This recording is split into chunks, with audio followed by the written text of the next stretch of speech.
Birodar, sen bilan men o'lib ketsam hamchi bu yer aylanaveradi. Bu shamol esaveradi, bu quyosh chiqib botaveradi, hayot o'zini maromida ketaveradi. Sen yelkenga yer sharini ko'tarib olmagin, o'zingni tugatib qo'ymagin. Agar birodar xotirjam hayot qolaydigan bo'lsang, hodisalarga sabr bilan yondosh, shijoatli bo'l.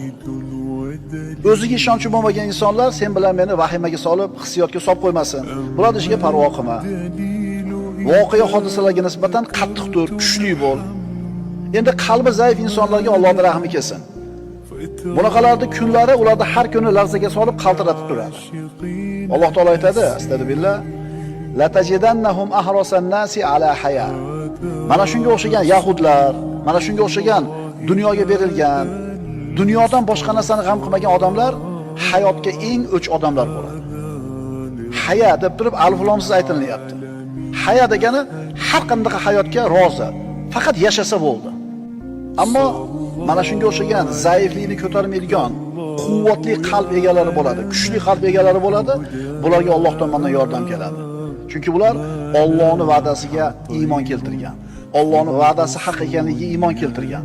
Ular taqdirda bitilgandan oshcha narsa bo'lmaydi deb aniq ishonishadi. Alloh taolo ularga xotirjamlikni beradi. Kim aytgani bo'ladi? Alloh aytgani bo'ladi.